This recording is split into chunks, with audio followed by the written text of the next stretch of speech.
Hello guys. तो चलिए आगे बढ़ते हैं। इस वीडियो में हम लोग देखने वाले हैं इनपुट एट्रीब्यूट्स। तो चलिए शुरू करते हैं। यहाँ पर देखिए आईडी फॉर, जैसे मैं कह रहा था फॉर, यहाँ पर सीधा हम लोग प्रैक्टिकल पे जाते हैं। देखिए सबसे पहली चीज मैं आपको यहाँ पर बताता हूँ, फॉर्म लिखना है मुझे और ये एक्शन नहीं चाहिए, मैं एक्शन निकाल देता हूँ। और यहाँ पर देखिए मैं लिखूंगा पहले तो एक लेबल, मैं लेबल लिख रहा हूँ, फॉर लिख रहा हूँ। और यहाँ पर वही चीज करेंगे जो हम लोग ने चेक बॉक्स में की थी। मैं आपको एग्जांपल दिखाना चाहता हूँ कि आईडी और फॉर क्या है। तो सिलेक्ट फूड लिख रहा हूँ मैं, और इसके बाद एक हम लोग ब्रेक दे देंगे और फिर से मैं एक लेबल लिखूंगा, उसको मैं फॉर दे रहा हूँ और यहाँ पर मैं लिखता हूँ बिरयानी। ठीक है, ये लिख दिया। इसके बाद मैं इसके अंदर ही इनपुट डालूंगा और इनपुट जो होगा वो होगा चेक बॉक्स।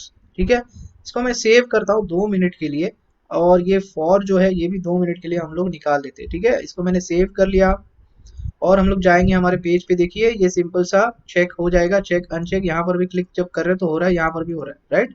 तो ये सिंपली आपको पता है लेवल के अंदर जब इनपुट डालते तो होता है। तो आईडी और फॉर का रिलेशन क्या है वो समझाने के लिए मैं आपको यहाँ पर दिखा रहा हूँ। देखिए सिंपली इसमें मैं लगाता हूँ फॉर, ऊपर लगाने की जरूरत नहीं है, वो क्यों मैं अभी थोड़ी देर में बताता हूँ। मैं इस लेबल में फॉर लगा रहा हूँ और ये मैं बोलता हूँ कि इनपुट मुझे अंदर नहीं चाहिए। देखिए पहले हम लोग ने अंदर डाला था, लेकिन अभी मुझे अंदर नहीं चाहिए, मुझे बाहर चाहिए। ओके, तो जैसे मैं बाहर निकालता हूँ, 2 मिनट के लिए फिर से मैं निकाल देता हूँ। देखिए मैं सेव करता हूँ और ये काम नहीं करेगा, आपको पता है। ठीक है, ये तो मैंने ऑलरेडी सिखाया आपको। तो इसीलिए मैं यहाँ पर लगाऊंगा फॉर और इसको बोलता हूँ चलो, मैं यहाँ पर एक नाम डाल देता हूँ बिरयानी नाम से, क्योंकि ये लेबल जो है बिरयानी है। और इस इनपुट के ऊपर मैं एक आईडी डाल दूंगा सेम नाम से, जो ऊपर हम लोगों ने डाला हुआ है यहाँ पर लेबल में। इसको मैं कॉपी कर लेता हूँ, इसको यहाँ पर पेस्ट करता हूँ और मैं जब सेव करता हूँ, अब देखिए अब जो इसको क्लिक करूंगा तो ये काम करने लगेगा। ठीक है, यहाँ पर भी और यहाँ पर भी। तो बात और डिफरेंस समझ में आ गया आपको, ये ऑटोमेटिकली सामने सब कुछ दिख रहा है आपके। देखिए पहले ये लेबल के अंदर था विदाउट फॉर विदाउट आईडी, तभी वो काम कर रहा था। बट जैसे मैं बाहर निकालता हूँ विदाउट फॉर विदाउट आईडी अगर रखता हूँ तो ये काम नहीं करता, राइट। तो उसके लिए जब अगर मान लो ये आपका इनपुट बाहर है इस लेबल के, और आपको यहाँ पर देखिए फॉर लगाना है, तो आपको कुछ ऐसा करना है कि बाहर इनपुट है और फिर भी यहाँ पर क्लिक करके चेक अनचेक हो जाना चाहिए इस टेक्स्ट के ऊपर। तो इस सिचुएशन में आपको लगाना पड़ता है फॉर और यहाँ पर आईडी, और दोनों के नाम जो है वो सेम होने चाहिए। ठीक है, तो बस यही काम है फॉर और आईडी का। तो यही होता है। अब इसको क्यों नहीं लगाया, क्योंकि इसका कुछ रिलेशन नहीं है इससे, राइट। फॉर क्या करता है, सिंपली ये बाइंड करने के काम आता है। इसका मतलब क्या होता है, मैं सिंपल भाषा में आपको समझाऊं। अगर किसी भी लेवल पे आपने फॉर लगा दिया, तो वो फॉर में जो नाम है वो यहाँ पर ढूंढता है पूरे आपके बॉडी के ऊपर कि कहाँ पर ये बिरयानी का नाम है। अगर उसको बिरयानी का मिल जाता है तो वो समझ जाता है कि ये जो लेबल है इस इनपुट फील्ड के लिए अवेलेबल है। तो बस यही सिंपल सा मीनिंग है। तो जब भी ध्यान में रखना है, फॉर में जब नेम रख रहे हो यहाँ पर, तो आपको आईडी भी यहाँ पर सेम रखना है। ठीक है, इसका मतलब ही ये क्या है, इसके लिए इनपुट के लिए ये वाला लेबल है, ये डिफाइन करता है फॉर का एट्रीब्यूट। इतना क्लियर हो गया। तो आईडी देखते हैं। देखिए आईडी क्या है, सिंपली यहाँ पर कुछ लिखा है, ID attribute is to manipulate text with JavaScript and with CSS two. इसके और भी कई काम हैं जो अगर जब हम जावास्क्रिप्ट सीखेंगे तभी हम सीखेंगे कि हम लोग आईडी कैसे लेते हैं जावास्क्रिप्ट के अंदर। तो जावास्क्रिप्ट में मैनिपुलेशन के लिए हम लोग आईडी यूज करते हैं। और एक बात, आईडी जो एट्रीब्यूट है वो एचटीएमएल के किसी भी टैग के ऊपर हम लगा सकते हैं, ये ध्यान में रखना है। दूसरी चीज, आईडी जो होता है वो यूनिक होता है। ये सारी चीजें हम लोग सीएसएस वाले वीडियो में देखेंगे। बट यहाँ पर मैं क्यों समझा रहा हूँ, क्योंकि आईडी एट्रीब्यूट यहाँ पर आया हुआ है और बेसिक आइडिया आपको होनी चाहिए कि क्या है, इसलिए सारी चीजें समझा रहा हूँ। ओके, तो आईडी एट्रीब्यूट पहले तो जावास्क्रिप्ट में यूज होता है, दूसरी चीज सीएसएस में भी यूज होता है। तो सीएसएस में कैसे यूज होता है, अगर आपके HTML पे आईडी लगा हुआ है, HTML मेरा कहने का मतलब है HTML के किसी भी टैग के ऊपर अगर आईडी लगा हुआ है, जैसे यहाँ पर बिरयानी है, तो ये भी हम लोग आईडी CSS से हैंडल कर सकते हैं। मगर मान लो आपके इनपुट पे आईडी लगा है, तो CSS में जाके इस आईडी का नाम देके हम इस इनपुट का स्टाइल लगा सकते हैं, इनपुट को स्टाइलिंग कर सकते हैं। तो वो सारी चीजें हम डिटेल में आगे बढ़ेंगे। फिलहाल आप इतना समझिए कि ये जो आईडी है ये जावास्क्रिप्ट में भी यूज होता है और CSS में भी। और अगर फॉर्म में आप फॉर के साथ डालोगे तो ये कुछ इस तरह काम करता है। बस इतना सिंपल सा मीनिंग है। ओके गाइस, तो चलिए आगे बढ़ते हैं। आईडी और फॉर का रिलेशन हम लोग समझ गए। देखिए यहाँ पर सिंपली लिखा है for attribute to associate the label with an input element, जो मैंने अभी अभी आपको बताया। मतलब इनपुट एलिमेंट के लिए होता है, जो भी हम नाम डालेंगे तो वो समझ जाता है कि ये लेबल इस इनपुट के लिए अवेलेबल है। चलिए आगे बढ़ते हैं। अब वैल्यू देखते हैं क्या है। देखिए वैल्यू के लिए क्या लिखा है, with value attribute we can fetch the value from database using PHP और any other server side programming language. अब वैल्यू देखिए बेसिकली क्या होता है, वैल्यू एट्रीब्यूट क्यों हम लोग यूज करते हैं, ये बेसिकली आपका जो डेटा आता है डायनामिकली वो फेच करने के लिए होता है। जैसे मान लो आपने यहाँ पर इसको लिख दिया इसके आगे समथिंग वैल्यू, और यूजर ने आपके ब्राउजर पे जाके कुछ वैल्यू डाल दी। देखिए मैं एक काम करता हूँ इसको, चलो इसको छोड़ दो, मैं एक काम करता हूँ आपको मैं और एक इनपुट लगा के दिखाता हूँ। ठीक है, यहाँ पर मैं लेबल लिख रहा हूँ और मैं लिखता हूँ 1, इसको कुछ भी नाम दे रहा हूँ मैं, और मैं बोलता हूँ फर्स्ट नेम। ठीक है, और यहाँ पर जाके मैं बोलता हूँ इनपुट। इनपुट अगर मैंने फॉर लगाया है तो मैं यहाँ पर आईडी लगा दूंगा और सेम नाम रखूंगा। ठीक है, और दूसरी चीज मैं लगा रहा हूँ अभी वैल्यू। अब इस वैल्यू के अंदर मैं फिलहाल जो डाल रहा हूँ वो स्टैटिक वैल्यू डाल रहा हूँ। मैं बोलता हूँ फर्स्ट नेम है ना, तो मैं यूजर को समझाना चाहता हूँ कि ओके यहाँ पर आपको कुछ इस तरह नाम डालना है। ओके, तो ये मैं नाम डाल देता हूँ। फॉर एग्जाम्पल यहाँ पर ऐसे होता है ना, आपने देखा होगा एग्जाम्पल अमय सावंत डालिए, तो सेव करता हूँ।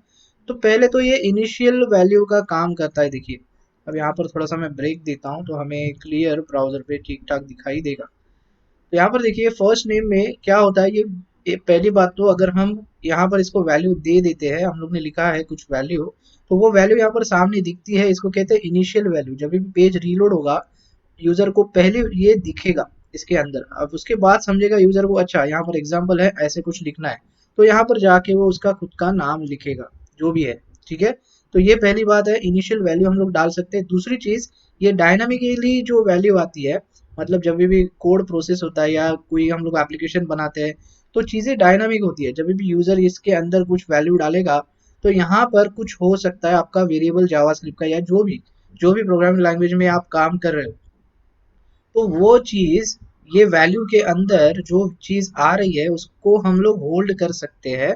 अगर मान लो जावास्क्रिप्ट में आप काम कर रहे हो तो जावास्क्रिप्ट में इस वैल्यू में जो भी यूज़र इनपुट करेगा तो वो हम लोग जो उसकी वैल्यू आने वाली है वो हम लोग एक वेरिएबल में डाल के होल्ड कर सकते हैं, इसीलिए ये होता है वैल्यू। मतलब ये सिंपली करता क्या है, इस इनपुट फील्ड में वैल्यू एक्सेप्ट करने का काम करता है। बस इतना सिंपल है। ओके, अब आगे बढ़ेंगे और इसको देखते हैं नेम क्या है। देखिए नेम, अब विथ नेम क्या है, name attribute we send the input value in the database और we can hold the input value using JavaScript. तो देखिए अब नेम क्यों होता है, नेम किस लिए होता है, तो मैं यहाँ पर देखिए फॉर्म प्रोसेसिंग अगर हो रही है यहाँ पर, तो मैं बोलूँगा नेम जो है वो आप क्या डालिए, चलिए माय फर्स्ट नेम डाल दीजिए। ठीक है, माय फर्स्ट नेम एक्चुअली, हालांकि ऐसे कुछ डालना नहीं है क्योंकि ये लेबल से रिलेटेड है तो लेबल का नाम ही डालना है, लेकिन आपको मैं समझाने के लिए यहाँ पर लिख रहा हूँ माय फर्स्ट नेम। ओके, और मैंने नेम में क्या लिखा है, देखिए माय फर्स्ट नेम।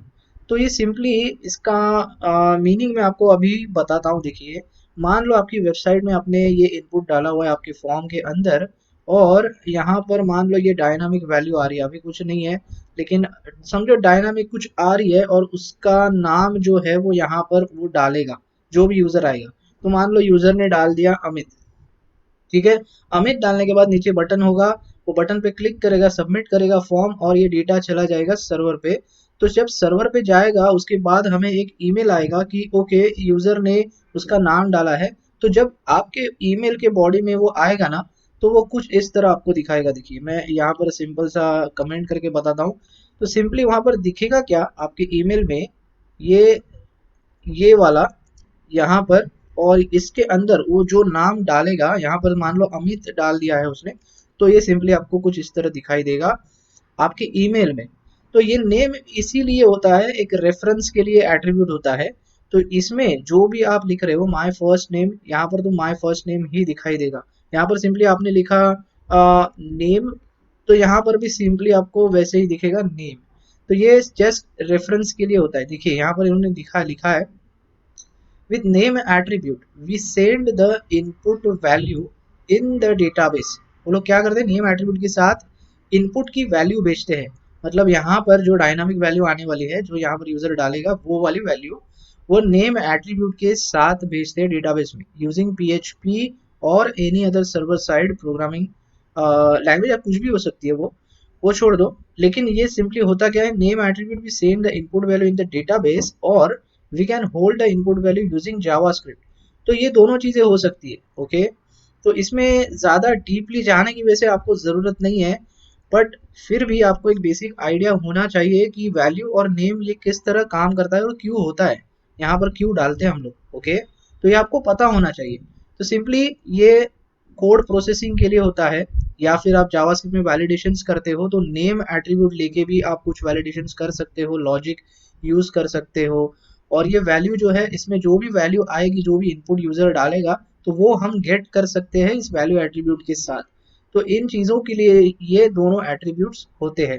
तो वो आप थोड़ा सा डेवलपमेंट में जाओगे आगे तो आपको और इजीली समझ में आएंगी ये चीज़ें कि ये क्यूज होती है और क्या है। तो यहाँ पर मैं कोशिश कर रहा हूँ कि एटलीस्ट आपको एक बेसिक आइडिया आए इसके बारे में कि क्या एग्जैक्टली ये दोनों काम करते हैं।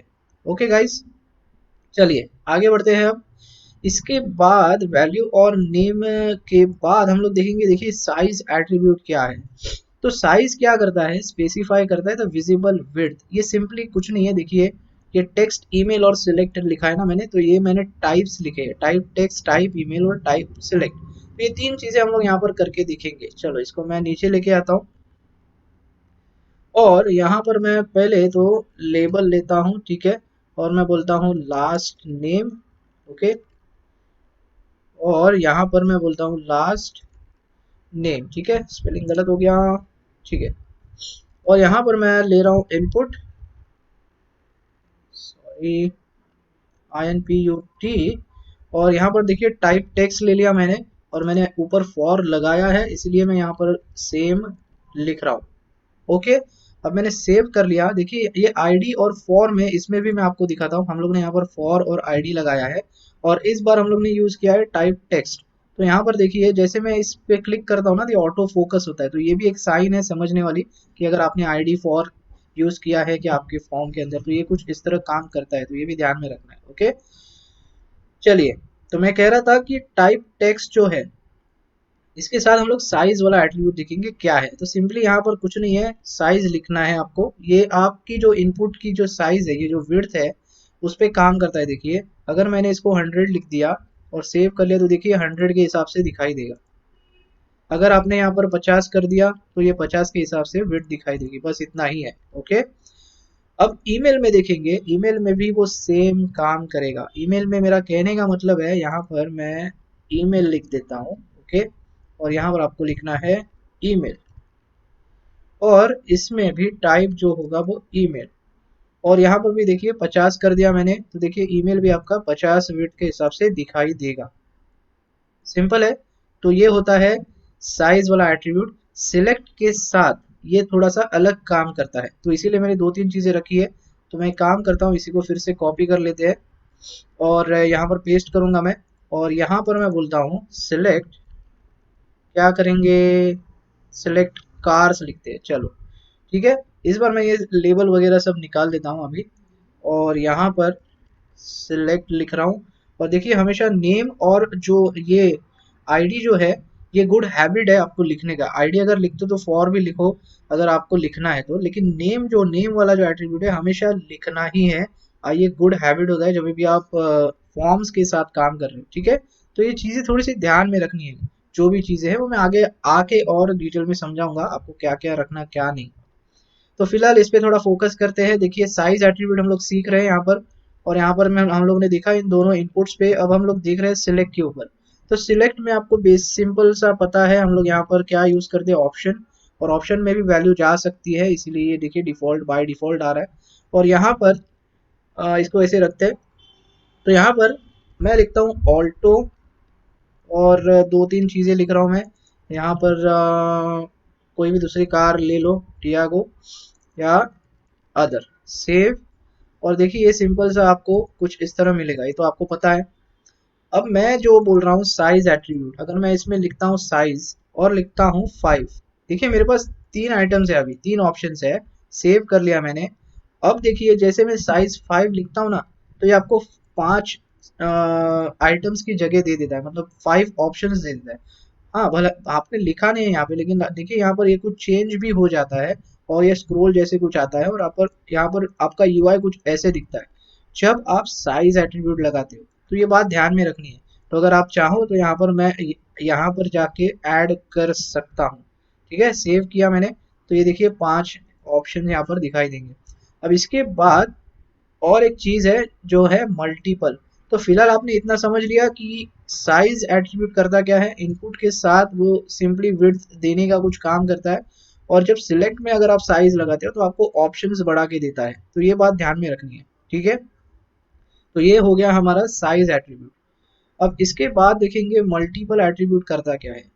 अब मल्टीपल भी देखिए सिलेक्ट और फाइल के साथ हम लोग यूज कर सकते हैं। सिलेक्ट और फाइल टाइप है बोल रहा हूँ मैं। ठीक है, तो सिलेक्ट तो अभी हमारे पास ऑलरेडी है, तो यहाँ पर मल्टीपल रखता हूँ। देखिए अभी अभी फिलहाल आपको देखिए यहाँ पर मैं कंट्रोल प्रेस करके सिलेक्ट कर रहा हूँ, तो देखिए अभी भी मुझे सिंगल सिलेक्ट हो रहा है। लेकिन जब मैं यहाँ पर लिखता हूँ मल्टीपल और मैं सेव करता हूँ, तो देखिए यहाँ पर कंट्रोल प्रेस करके सिलेक्ट करना है सब कुछ, तो देखिए मल्टीपल ऑप्शन सिलेक्ट हो जाएंगे।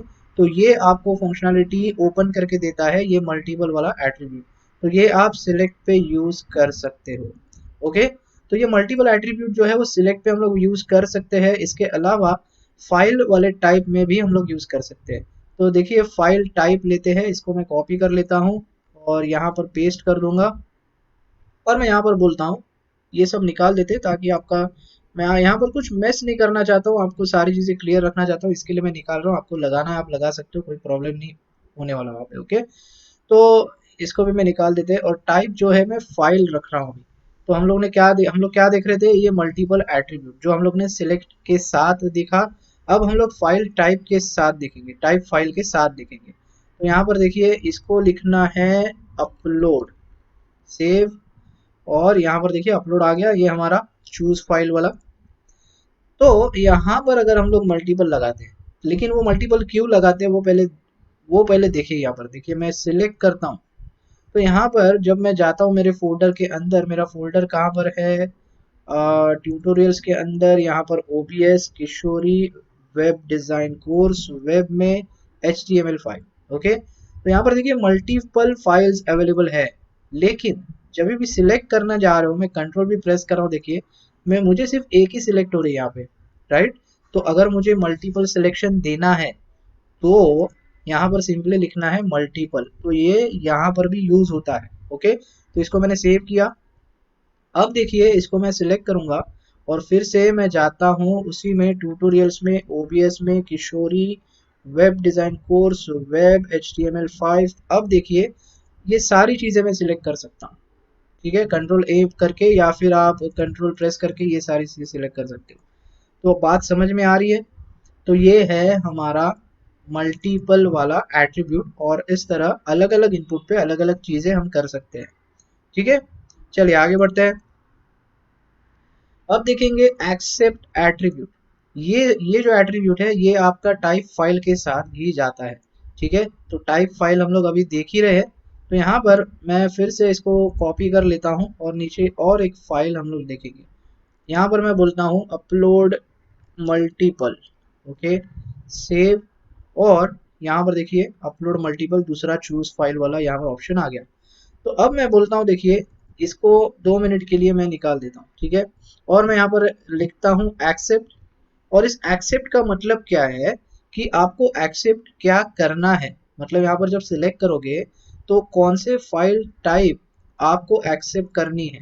ओके, तो यहाँ पर मैं ओबीएस में जाऊँगा, फिर से किशोरी में जाऊँगा, वेब में जाऊँगा, और वेब में जाऊँगा, और HTML में जाऊँगा।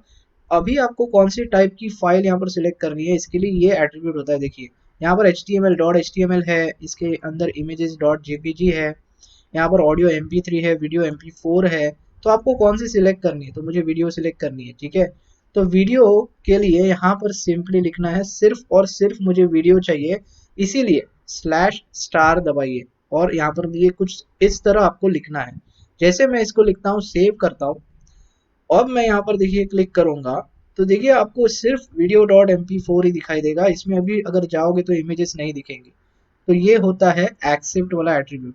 अगर मान लो मुझे सिर्फ यहाँ पर इमेजेस ही चाहिए, राइट, तो मैं वीडियो के बदले सिंपली लिखूंगा इमेजेस, इमेजेस नहीं इमेज लिखना है, और स्लैश और ये स्टार हमेशा सेम रहेगा, और सेव करता हूँ। अब यहाँ अब देखिए यहाँ पर मैं जब सिलेक्ट करता हूँ, देखिए सिर्फ मुझे इमेजेस दिखाई देंगे, मैं सिर्फ इमेज सिलेक्ट कर पाऊंगा और कुछ चीज़ें यहाँ पर दिखेगी नहीं, ठीक है। तो ये चीज़ें होती है, अगर आपको कुछ ऐसा करना है तो आप कर सकते हो। देखिए अगर आपने ऑडियो लिख दिया तो ऑडियो भी कर सकते हो, मैंने इसको सिलेक्ट किया तो मेरे पास ऑडियो फाइल होनी चाहिए, राइट है। बाकी देखिए इमेजेस भी यहाँ पर नहीं दिख रही है, सिर्फ ऑडियो दिख रहा है। इतना समझ में आ गया? तो यही चीज़ें होती है, अगर आपको कुछ चीज़ें ऐसी ही चाहिए, ऑडियो ही चाहिए, वीडियो ही चाहिए, इमेज ही चाहिए, तो ये सिंपली एक्सेप्ट वाला एट्रीब्यूट फाइल टाइप फाइल जो है उसके साथ काम आता है।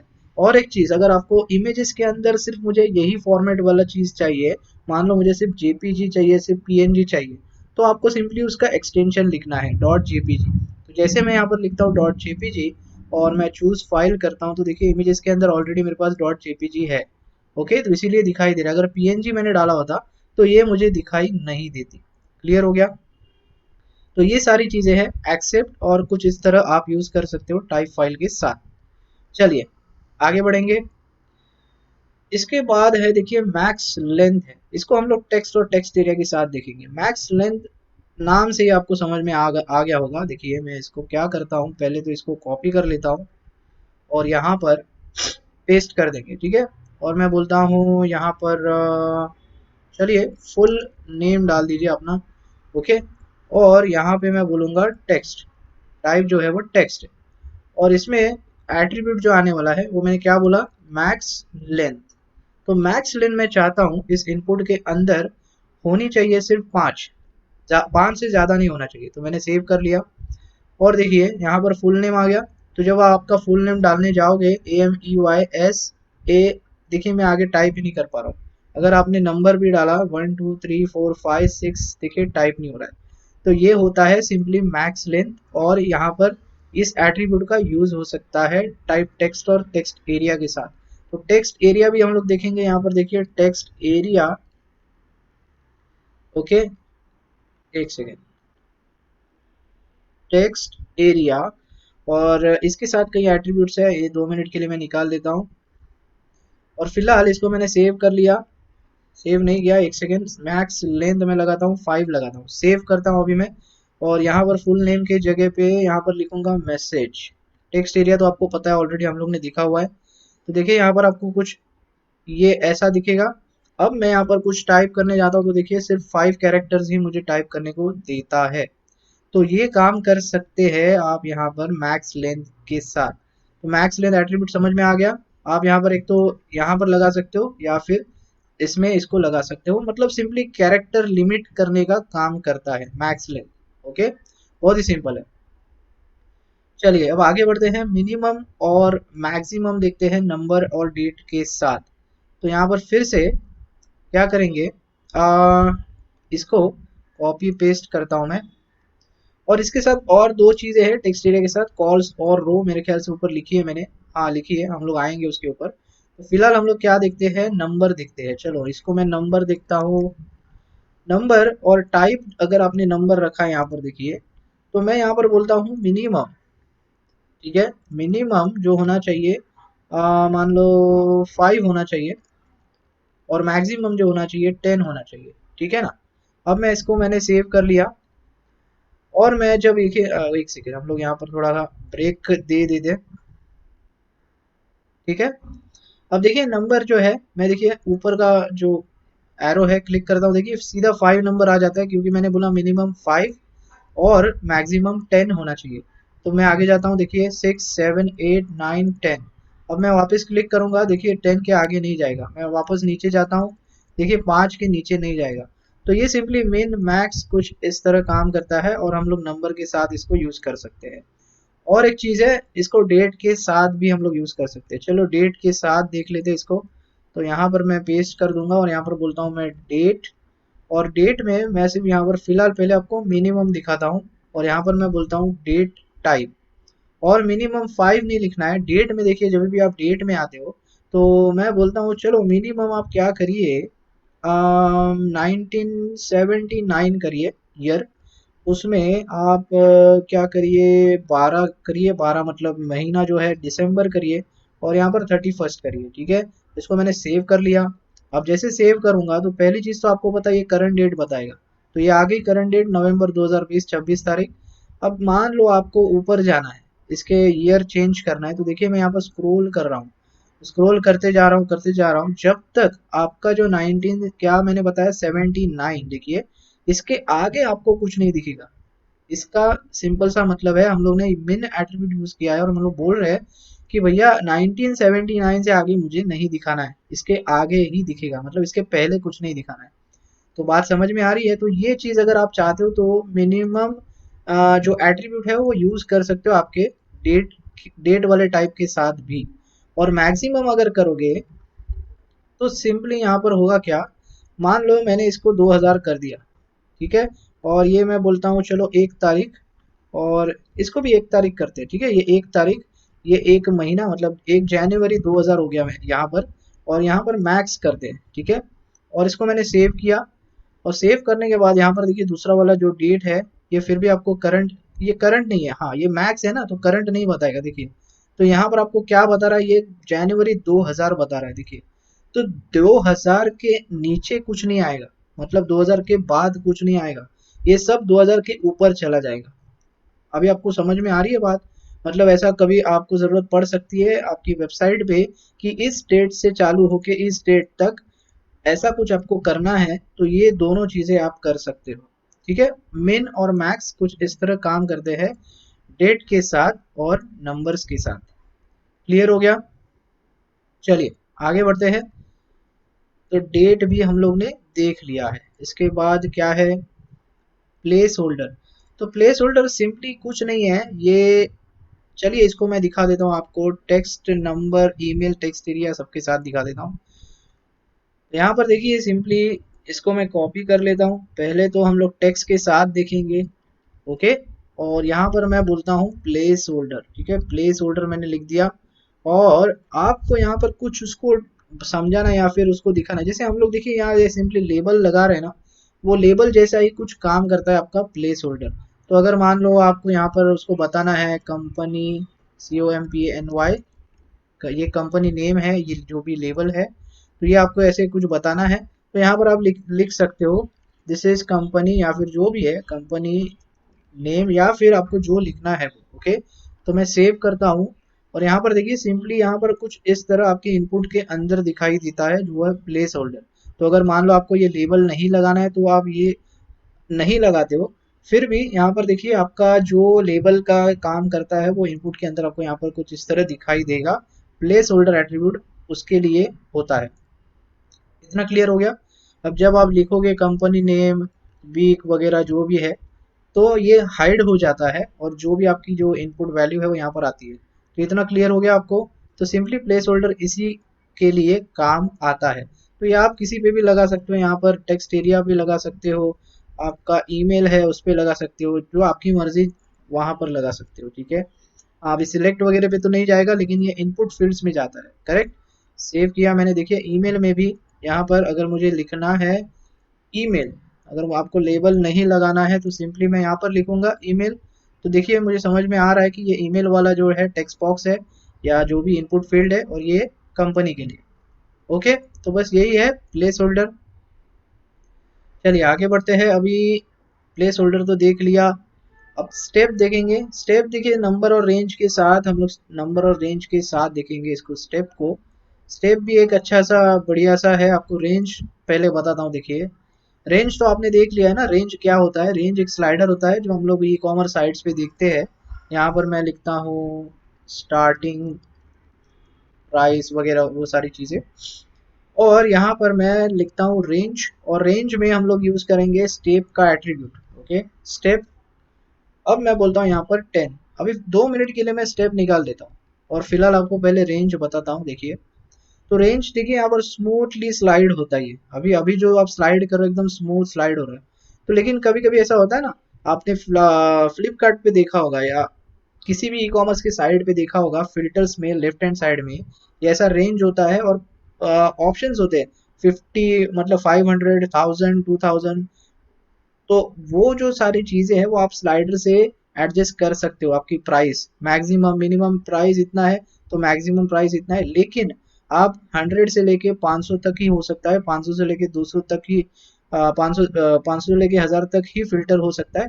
ऐसी कई चीजें हमें करनी पड़ती है, तो उस टाइम पे हम स्लाइडर यूज करते हैं। तो यहाँ पर हम लोग सिंपली लिखना है, क्या लिखना है, स्टेप लिखना है, स्टेप्स उसको कितने देने हैं यहाँ पर। तो मान लो मैंने 10 वाले दे दिए, 10 स्टेप दे दिए, तो ये देखिए 10 स्टेप के हिसाब से देखिए अभी झटका दे दे के स्लाइड होगा। तो ये अभी नंबर तो नहीं दिखेगा, लेकिन इसको नंबर दिखाने के लिए वो जावास्क्रिप्ट अप्लाई करना पड़ेगा।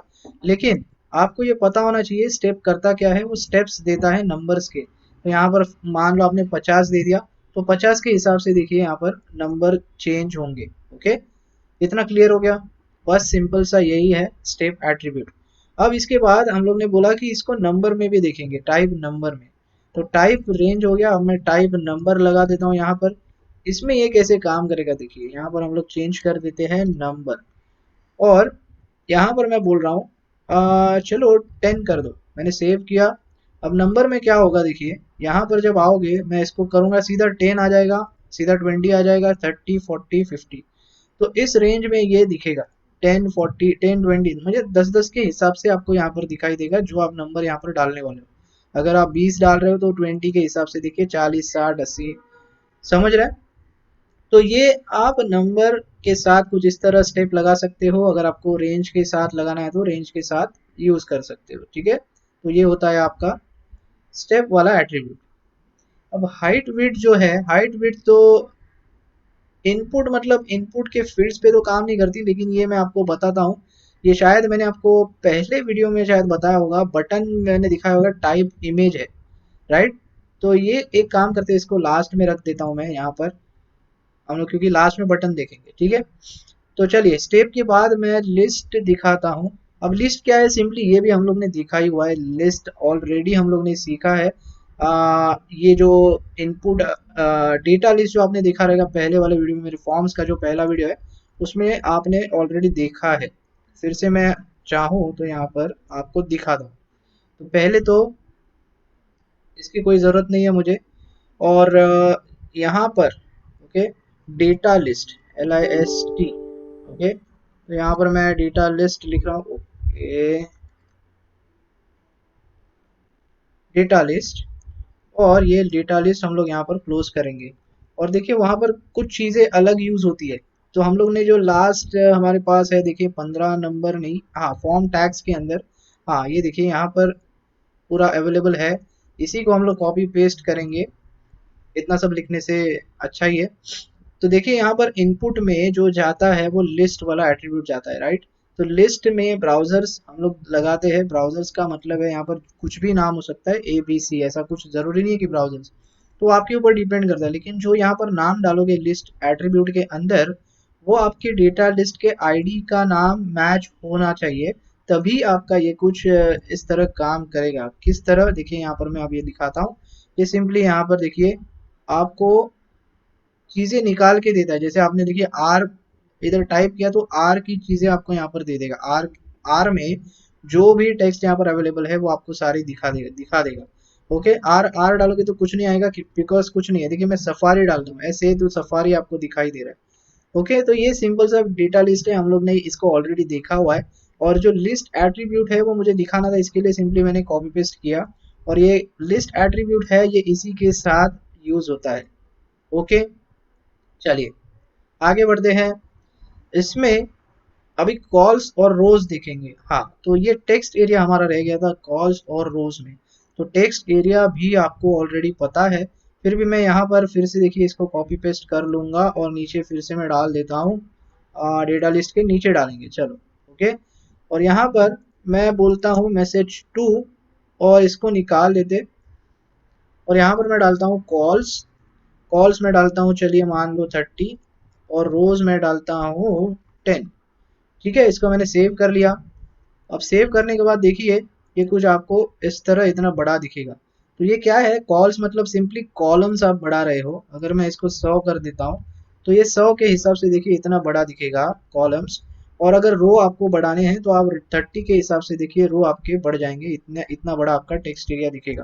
तो ये आपके ऊपर डिपेंड करता है कि आपको कितना उसका साइज रखना है।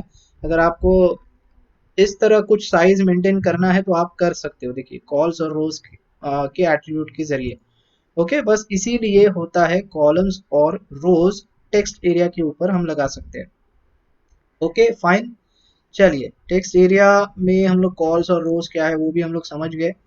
अब देखते हैं रीड ओनली टेक्स्ट क्या है। अब रीड ओनली टेक्स्ट सिंपली क्या है, देखिए आपके जितने भी इनपुट फील्ड्स है वो अगर आपको रीड ओनली ही चाहिए, रीड ओनली मतलब फुल नेम, देखिए फुल नेम के यहाँ पर मैं कुछ टाइप कर रहा हूँ तो ये टाइप हो रहा है, लेकिन मैं चाहता हूँ फुल नेम हो लेकिन वहाँ पर कोई टाइप ना करे। तो मैं क्या करूँगा, सीधा फुल नेम पे जाऊँगा, यहाँ पर हम लोग ने जो लिखा है फुल नेम हमारा, देखिए यहाँ पर इसको मैं सिंपली डाल दूंगा रीड ओनली वाला एट्रीब्यूट। अब जिसको मैं सेव करता हूँ, अब देखिए यहाँ पर इसके अंदर आप टाइप करिए, मैं टाइप कर रहा हूँ, देखिए मुझे ये टाइप करने ही नहीं दे रहा। तो ये ध्यान में रखना है, ठीक है। जो रीड ओनली है वो कुछ इस तरह यूज होता है। चलिए आगे बढ़ते हैं, रीड ओनली हो गया हमारा। अब डिसेबल देखेंगे, तो डिसेबल देखिए यहाँ पर हम लोग हमारे पास देखिए पहला वाला है फर्स्ट नेम, ठीक है। अगर मान लो अब ये वाला जो इनपुट है आपको डिसेबल करके रखना है, यहाँ पर भी आपको कुछ टाइप नहीं करवाना है, लेकिन ये कुछ डिसेबल जैसा दिखना भी चाहिए। रीड ओनली वैसे दिख नहीं रहा है लेकिन ये टाइप करने नहीं दे रहा है, समझ रहा हूं मैं, लेकिन यहाँ पर देखिए ये भी सेम ही दिख रहा है, तो इससे समझ में नहीं आता है। तो हम लोग क्या करेंगे, रीड ओनली यूज करने के बजाय हम लोग क्या यूज करेंगे, सीधा डिसेबल कर देंगे उसको। यहाँ पर देखिए, यहाँ पर मैं लिखूंगा डिसेबल, ओके। फर्स्ट नेम पे सेव करता हूँ मैं। अब देखिए आपका जो इनपुट है ना, यहाँ पर आपका कुछ नहीं आएगा, कर्सर भी देखिए एरो चेंज, एरो आ रहा है आपका ये, और यहाँ पर देखिए कर्सर आ रहा है। तो ये कुछ होता है डिसेबल, और इस तरह समझ में आता है कि भैया आपका जो इनपुट है वो डिसेबल है। ओके, बस यही छोटा सा डिफरेंस है रीड ओनली और डिसेबल के अंदर, तो ये आप यूज कर सकते हो। इसके बाद रिक्वायर्ड करके एक एट्रीब्यूट है। अभी रिक्वायर्ड एट्रीब्यूट दिखाने से पहले मैं आपको एक बटन डाल के दिखाता हूँ। पहली चीज हम लोग नीचे जाते हैं यहाँ पर और एक बटन डाल देते हैं, ठीक है। इसको मैंने ब्रेक दे रहा हूँ और यहाँ पर मैं डालूंगा बटन। आप इनपुट भी डाल सकते हो, आपकी मर्जी, कुछ भी डाल सकते हो, कोई प्रॉब्लम नहीं है। तो मैं इनपुट में डाल देता हूँ सबमिट, और यहाँ पर वैल्यू लिखता हूँ सेंड फॉर्म, ठीक है। सेव, और सेव करने के बाद देखिए यहाँ पर आपको बटन दिखाई देगा सेंड फॉर्म करके, इस पर क्लिक करोगे तो पेज रिफ्रेश होता है। आपको पता है ये सबमिट डाला है मैंने, राइट। तो अब मैं कह रहा हूँ देखिए इस सबमिट पे यहाँ पर दो चीजें हमारी रह गई थी, वो पहले देखते हैं रिक्वायर्ड देखने से पहले, ये हाइट और विड्थ, ठीक है। तो मैंने जैसे कहा देखिए हाइट और विड्थ अगर फॉर्म टैग्स के अंदर आपको डालने हैं तो वो सिर्फ एक ही चीज पे अप्लाई होता है। यहाँ पर जो कोई वो चीज यूज नहीं करता, फिर भी मैं आपको दिखा देता हूँ। यहाँ पर मैं अगर और एक बटन ले लूँ और टाइप इमेज रख दूँ, ठीक है, और इस इमेज के अंदर ये भी मैंने आपको दिखाया था, राइट। तो इस इमेज में मुझे सोर्स में ले रहा हूँ इमेजेस, ठीक है। इमेजेस के अंदर मान लो ये वाली इमेज ले ली मैंने, सेव किया, तो ये देखिए नीचे कुछ आपका बटन ऐसे दिखेगा। तो आपको इसको हाइट विड्थ देनी है तो आप दे सकते हो, लेकिन ये सिर्फ इसी इनपुट पे यूज होता है, ये ध्यान में रखना है। ओके, तो मान लो इसको मैंने 50 कर दिया और ये हाइट मैंने 50 कर दी और मैंने सेव कर लिया, तो ये सिंपली मेरा बटन छोटा हो जाएगा और मैं क्लिक कर पाऊंगा उस पर, ठीक है। क्लिक तो वैसे भी कर पाओगे। ओके, बस यही है सिंपल सा विड्थ और हाइट यहाँ पर यूज होने वाला। चलिए अब आते हैं मेन हमारे रिक्वायर्ड वाले एट्रीब्यूट पे। तो रिक्वायर्ड एट्रीब्यूट क्या है, देखिए सबसे पहली चीज रिक्वायर्ड एट्रीब्यूट करता क्या है वो पता होना चाहिए। तो HTML फॉर्म्स के अंदर जब भी आप कोई कुछ भी चीजें ब्लैंक रखते हो, मतलब आपने ये ब्लैंक रख दिया, आपने कुछ भरा यहाँ पर फिल नहीं किया हुआ, ये आपने रख दिया ब्लैंक, और जाके आप सीधा बटन दबा रहे हो नीचे, तो आपको ये ऑटोमेटिकली वैलिडेट होना चाहिए। तो उसके लिए HTML5 में एक नई चीज आई हुई है रिक्वायर्ड करके, रिक्वायर्ड एट्रीब्यूट। ये करती क्या है, ये जिस भी इनपुट पे आप रिक्वायर्ड लगाते हो तो वो इनपुट आपको ब्लैंक छोड़ने के लिए नहीं देता। तो कैसे, देखिए आइए देखते हैं। तो first name last name email पे हम लोग देखेंगे, देखिए फर्स्ट नेम लास्ट नेम और ईमेल, तो ये मैं डिसेबल मुझे निकालना पड़ेगा 2 मिनट के लिए। इसको फिर से सेव करके देख लो, ये इनपुट ब्लैंक है, ब्लैंक है और ब्लैंक है। ओके, अब मैं क्या बोल रहा हूँ कि यहाँ पर मैं रिक्वायर्ड लगाना चाहता हूँ, तो मैं इनपुट पे यहाँ पर सिंपली रिक्वायर्ड लगा दूंगा। ओके, इसी को मैं कॉपी कर लेता हूँ, इस पे भी मैं रिक्वायर्ड लगाता हूँ और इस पे भी मैं रिक्वायर्ड लगाता हूँ। तो देखिए मैंने किधर किधर लगाया है। ये एक्चुअली इसमें लगाया है मैंने, चेक बॉक्स पे नहीं बोला था मैंने बोला था फर्स्ट नेम, लास्ट नेम और ईमेल। ओके, अब मैंने सेव कर लिया। सेव करने के बाद देखिए अब मैंने कुछ यहाँ पर टाइप नहीं किया हुआ है, first name last name email, और मैं सीधा जा रहा हूँ नीचे और इसको मैं क्लिक कर देता हूँ। ठीक है, तो ये देखिए क्या बोलता है, first name fill out this field. तो ये आपको कुछ कोड नहीं करना पड़ता, ये बेसिक वैलिडेशन है, ये कंप्लीट वैलिडेशन नहीं कह सकते, लेकिन फिर भी HTML5 के अंदर ये चीज़ आई हुई है, आप अगर यूज़ करना चाहते हो तो आप यूज़ कर सकते हो। तो ये आपको ब्लैंक छोड़ने को नहीं देगा। अगर आपने फर्स्ट नेम लिखा है तो कम से कम कुछ तो यहाँ पर लिखना पड़ेगा। ओके, नंबर भी आप लिख सकते हो, लेकिन इसको मैं वैलिडेशन नहीं कहता, बिकॉज वैलिडेशन क्या होता है, अगर आपने फर्स्ट नेम लिखा है तो उसमें सिर्फ आपके कैरेक्टर्स ही होने चाहिए और आपको लिमिटेशंस देना चाहिए या जो भी है, तो वो सारा वैलिडेशन होता है। तो इसमें क्या है, ये सारी चीज़ें देखिए मैंने लिख दिया, तो ये सीधा चला जाएगा वापस में। अगर मैं क्लिक करता हूँ तो देखिए सीधा चला जाएगा लास्ट नेम पे, ये एक्सेप्ट कर लिया उसने, तो ये गलत है राइट। तो इसीलिए मैं कह रहा हूँ कि एक बेसिक वैलिडेशन है, तो इसको मैं रेकमेंड नहीं करूँगा यूज़ करने के लिए, क्योंकि जो हम लोग वैलिडेशन करते हैं इन इन चीज़ों के साथ तो नहीं करते राइट। तो बस यही है सारी चीज़ें इसके अंदर। इनपुट में जितने भी एट्रीब्यूट्स है, आई होप मैंने ऑलमोस्ट सारे एट्रीब्यूट्स कवर कर लिए हैं। अगर फिर भी कुछ मिसिंग आपको लगता है तो मुझे आप कमेंट बॉक्स में मैसेज कर सकते हो। तो आई होप गाइज आपको ये सारी चीज़ें समझ में आ गई है, और इसके पहले भी जो भी मैंने आपको बताया, मेरे लास्ट में जितने भी वीडियोस हुए, सारी चीज़ें आपको समझ में आ रही है। ओके, और ये सारी चीज़ें आपको करनी है। तो मैं यही एक्सपेक्ट कर रहा हूँ आपसे कि ये सारी चीज़ें आप देखिए स्टेप बाय स्टेप वीडियो, और आपके कंप्यूटर्स पे ये चीज़ें करिए, तभी आपको कॉन्फिडेंस आएगा। ओके, तो बस मुझे इतना ही बताना था इस वीडियो में। और इस वीडियो में हमारा जो फॉर्म वाला जो सेक्शन है, मतलब फॉर्म में जितने भी चीज़ें थी वो यहाँ पर कंप्लीट हो जाती है। ओके गाइस, तो बस इस वीडियो में इतना ही, मिलते हैं अगले वीडियो में। Thanks for watching.